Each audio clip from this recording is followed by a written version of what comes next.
नर्मदे हर. जयंती माता मंदिरामध्ये काल रात्री मुक्काम होता. आता सकाळचे 6 वाजलेले आहेत.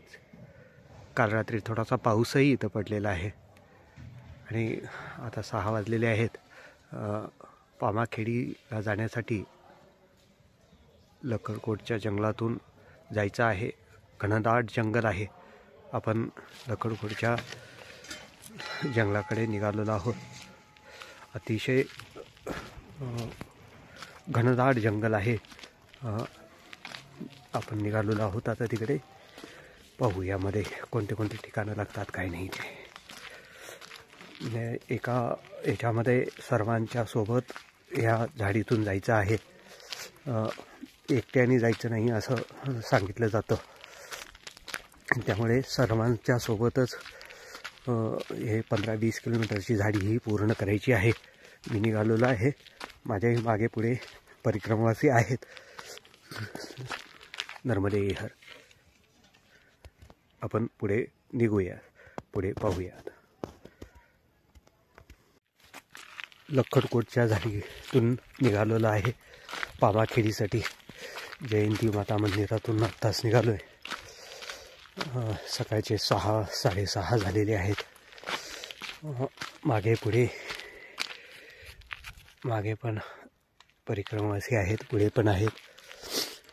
कारण या दुर्गम पूर्ण जंगल असल्यामुळे जंगल विभागाने, वन विभागाने जागोजागी सूचना दिलेल्या आहेत की एकट्याने कोणीही जायचं नाही आहे. सर्वांनी मिळून जायचं आहे आणि मधल्या कोणत्याही रस्त्याने जायचं नाही आहे. जागोजागी पाट्या लावलेल्या आहेत सूचनेच्या की वनप्राण्यांचं मोठ्या प्रमाणात वास्तव्य इथे आहे. धोका होऊ शकतो. त्यामुळे अत्यंत सावधगिरीने या जंगलातून बाहेर जाण्याचा, पामाखेडीला जाण्यासाठी सगळ्यांचं सांगणं एकच आहे. काल रात्री जयंती माता मंदिरावर जवळपास 150 ते 200 लोक म्हणजे परिक्रमावासी थांबलेले होते. कारण जयंती माता मंदिराच्या पुढे दुपारी आल्यानंतर जाता येत नाही, मग थांबावंच लागतं. दुपारी आलेली जी परिक्रमावासी असतात त्यांना पुढचा मार्ग 15-20 किलोमीटरचा मार्ग तेवढा होत नाही, म्हणून त्यांना थांबावंच लागतं. हे आता सगळं दाट जंगल आहे. आजूबाजूनी बाजूला पान जरी पडलं तरी भीती वाटेल अशा पद्धतीचं सगळं जंगल आहे. मैया बरोबर आहे, पण सावधगिरी बाळगणं खूप महत्त्वाचं आहे. पुढे पण परिक्रमावासी आहेत.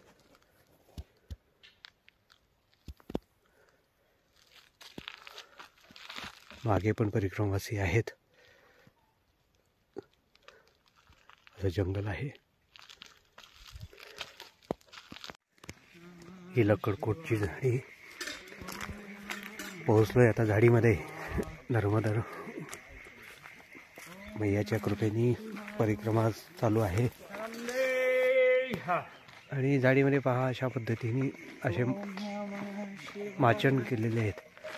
म्हणजे छोटे छोटे वर बसण्यासाठी वगैरे, आणि भरपूर आहेत असे परिक्रमावासी आहेत. सर्वांनी संघटित एकत्रित जायचं असं सांगितलेलं आहे. अजून तरी काय पक्षी वगैरे उठलेले नाही, दिसत नाही आहे. कारण सकाळची वेळ आहे, 6 वाजलेले आहेत. त्यामुळे पक्षी वगैरे उठलेले नाही आहेत. पण प्राणी उठलेले असतात. प्राण्यांची सकाळची आणि संध्याकाळची शिकारीची वेळ असते. मोठ्या प्रमाणामध्ये परिक्रमावासी संघटित चाललेले आहेत. 15-20च्या ग्रुपनी परिक्रमावासी चाललेले आहेत. मैयाचा जप करत, भजन करीत अशा पद्धतीने चाललेले आहेत. ह्या लकडकोटचं जंगल, पामाखेडीला या जंगलातून निघालेलो आहोत. नर्मदे यार. पुढे बघूयात कसा जंगल आहे काय नाही.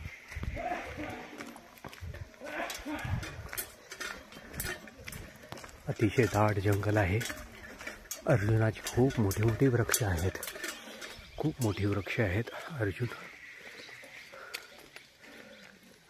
पाणी जिथं असतं तिथं प्राण्यांचं वास्तव्य जास्त असतं. आणि इथे वाचन म्हणजे छोटे छोटे बसण्यासाठी केलेले आहेत. वर बसून कशासाठी केलेले आहेत काही कळायला मार्ग नाही आहे.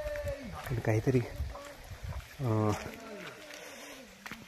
हेतू असावा, शिकारीसाठी वगैरे काहीतरी असा.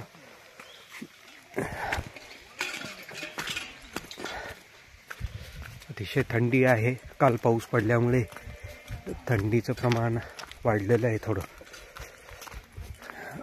परिक्रमावासी निघालेले आहेत.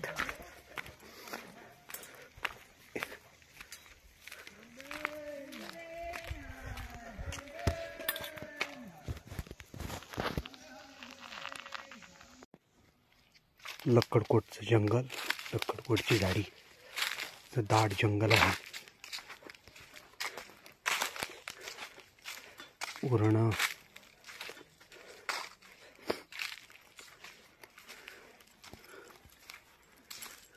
अशा पद्धतीने जंगल आहे. नर्मदे यार.